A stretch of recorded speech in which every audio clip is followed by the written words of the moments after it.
बोलिए माँ जगत जननी की जय हो। दुर्गा सप्तशती का तीसरा और चौथा अध्याय प्रारंभ करते हैं। तो तीसरे अध्याय में आप पढ़ेंगे सेनापतियों सहित महिषासुर का वध। महर्षि मेधा ने कहा, महिषासुर की सेना को नष्ट होती देखकर उस सेना का सेनापति चिक्षुर क्रोध से भर गया। देवी के साथ युद्ध करने के लिए आगे बढ़ा। वह देवी को इस प्रकार बाणों की वर्षा करने लगा मानो सुमेरु पर्वत पानी की धार बरसा रहा हो। इस प्रकार देवी ने अपने बाणों से उसके बाणों को काट डाला तथा उसके घोड़ों व सारथी को मार दिया। साथ ही उसके धनुष और उसकी अत्यंत ही ऊंची ध्वजा को भी काटकर नीचे गिरा दिया। उसका धनुष कट जाने के पश्चात उसके शरीर के अंगों की भी अपने प्राणों से छीन दिया। धनुष, घोड़े और सारथी के नष्ट हो जाने पर असुर ढाल और तलवार लेकर देवी की तरफ आया। उसने अपने तीक्ष्ण धार वाली तलवार से देवी के सिंह के मस्तक पर प्रहार कर दिया और बड़े ही वेग से देवी की बाईं भुजा पर वार किया। परंतु देवी की बाईं भुजा को छूते ही उस दैत्य की तलवार टूटकर नष्ट हो गई। इससे दैत्य ने क्रोध में भरकर शूल हाथ में लिया और भद्रकाली देवी की ओर फेंका। देवी की ओर आता हुआ वह शूल आकाश से गिरते हुए सूर्य के समान प्रज्वलित होते उठा। उस शूल को अपनी ओर आते हुए देखकर देवी ने भी शूल छोड़ा और महाअसुर के शूल के 100 टुकड़े कर दिए। साथ ही महाअसुर के प्राण भी हर लिए। चिक्षुर के मरने पर देवताओं को दुख होने वाला चामर नामक दैत्य हाथी पर सवार होकर देवी से लड़ने आया और उसने आने के साथ ही शक्ति पर प्रहार करना शुरू कर दिया, किंतु देवी ने अपनी हुंकार से ही उसे तोड़कर पृथ्वी पर डाल दिया। अब शक्ति को टूटा हुआ देखकर दैत्य ने क्रोध में लाल होकर शूल को चलाया, किंतु देवी ने उसको भी काट दिया। इसमें देवी का सिंह उछलकर हाथी के मस्तक पर सवार हो गया और दैत्य के साथ बहुत ही तीव्र युद्ध करने लगा। फिर वह दोनों लड़ते हुए हाथी पर से पृथ्वी पर आ गिरे। दोनों बड़े क्रोध से लड़ते हुए फिर सिंह बड़े जोर से आकाश की ओर उछला और जब पृथ्वी की ओर आया तो अपने पंजे से चामर का सिर धड़ से अलग कर दिया। तब क्रोध से भरी हुई देवी ने शिला और वृक्ष आदि की चोटों से उदग्र को भी मार दिया। कराल के दांतों, मुक्कों और थप्पड़ों से चूर्ण कर डाला। क्रुद्ध हुई देवी ने गदा के प्रहार से अद्वित दैत्य को मार गिराया।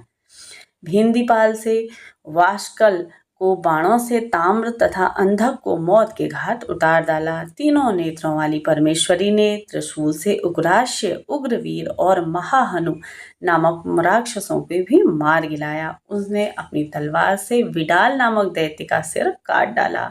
अपने बाणों से दुर्धर और दुमुख राक्षसों को यमलोक पहुंचा दिया। इस प्रकार से जब महिषासुर ने देखा कि देवी ने मेरी पूरी सेना को तो नष्ट कर दिया, तो वह भैंसे के का रूप धारण करके गणों को दुख देने लगा। उन गणों में कितनों को उसने मुंह से प्रहार किया, कितने खूरों से और कितनी ही पूंछों से, कितनों के सींगों से, बहुतों को दौड़ने के वेग से और अनेकों को सिंहनाद से, कितनों को चक्कर देकर और कितनों को श्वास वायु से झोंके से पृथ्वी पर गिरा दिया। वह दैत्य इस प्रकार गणों की सेना को गिरा दे रहा था। तब देवी ने सिंह को मारने के लिए दौड़ा और इस प्रकार से देवी और बड़ा गुस्सा आया, क्योंकि वह सिंह को मारने के लिए अताएक भाग गया। उधर दैत्य को भी क्रोध से भरकर धरती को खूरों से खोदने लगा तथा सींगों से पर्वतों को उखाड़ उखाड़ कर धरती पर फेंकने लगा और मुख से शब्द करने लगा। महिषासुर के वेग के चक्कर देने के कारण पृथ्वी क्षुब्ध होकर फटने लगी। उसके पूंछों से टकराकर समुद्र चारों ओर से फैलने लगा। हिलते हुए सिंहों के आघात से मेघ खंड खंड हो गए और श्वास में आकर से उड़ते हुए पर्वत फटने लगे। इस तरह क्रोध से भरे हुए राक्षस को देखकर चंडिका को भी बहुत क्रोध आ गया और वह उसे मारने के लिए क्रोध से भर गई। देवी ने पांस फेंककर दैत्य को बांध लिया और उसके बच जाने पर दैत्य का रूप त्याग दिया और सिंह का रूप बना लिया। और ज्यों ही देवी ने उसका सिर काटने के लिए तैयार हुई तो उसने तो पुरुष का रूप बना लिया। जो कि हाथ में तलवार लिए हुए था, उसकी तलवार की ढाल सहित बींध डाला। इसके पश्चात वह हाथी का रूप लेके आया और अपनी लंबी सूंड से देवी के सिंह को खींचने लगा और गरजने लगा। देवी ने अपनी तलवार से उसकी सूंड भी काट डाली। तब राक्षस ने एक बार फिर से भैंसे का रूप धारण कर लिया और पहले की तरह चराचर जीवों सहित समस्त त्रिलोकों को व्याकुल करने लगा। इसके पश्चात क्रोध से भरी हुई देवी बारंबार उत्तम मधु का पान करने लगी और लाल लाल नेत्र करके हंसने लगी। उधर बलवीर तथा मद से क्रुद्ध हुए दैत्य भी गरजने लगे। अपने सींगों से देवी पर पर्वतों को फेंकने लगे। देवी अपने बाणों से उनके फेंके हुए पर्वतों को चूर चूर करने लगी और बोली, ओ मूर्ख, जब तक मैं मधुपान कर रही हूँ तब तक तू गरज ले और इसके पश्चात तो मेरे हाथों से तेरी मृत्यु होनी ही है। फिर महर्षि मेधा ने कहा। यों कहकर देवी उछलकर उस दैत्य पर जा चढ़ी और उसको अपने पैर से दबाकर सूल से उसके गले पर आघात किया। देवी के पैर से दबने पर भी दैत्य उसके दूसरे रूप से यानी कि अपने मुख से बाहर होने लगा। अभी वह आधा ही बाहर निकला था कि देवी ने अपने प्रभाव से उसे रोक दिया। जब वह आधा निकला हुआ ही दैत्य युद्ध करने लगा तो देवी ने अपने तलवार से उसका सर काट डाला। इसके पश्चात सारी राक्षस सेना में हाहाकार मचने लगा और भगदड़ मच गई। तब सब देवता अत्यंत ही प्रसन्न हुए तथा ऋषियों महर्षियों सहित सभी देवी देवता उनकी स्तुति करने लगे। गंधर्वराज गान गाने लगे तथा अप्सराएं नृत्य करने लगी। तीसरा अध्याय पूर्ण होता है। चलिए चौथा अध्याय प्रारंभ करते हैं। तो इस अध्याय में है देवताओं द्वारा देवी की स्तुति। सिद्धि की इच्छा रखने वाले पुरुष जिनकी सेवा करते हैं तथा देवता जिन्हें सब ओर से घेरे रहते हैं, उन जया नाम वाली दुर्गा देवी का ध्यान करें। उनके श्री चरणों की आभा काले मेघ के समान श्याम है। वे अपने कटाक्षों से शत्रु समूह को भय प्रदान करती हैं। उनके मस्तक पर आबद्ध चंद्रमा की शोभा है और वह अपने हाथों में संडक चक्र कृपाल और त्रिशूल धारण करती हैं। उनके 3 नेत्र हैं। वे सिंह के कंधे पर चढ़ी हुई हैं और अपने तेज से तीनों लोगों को परिपूर्ण कर रही हैं।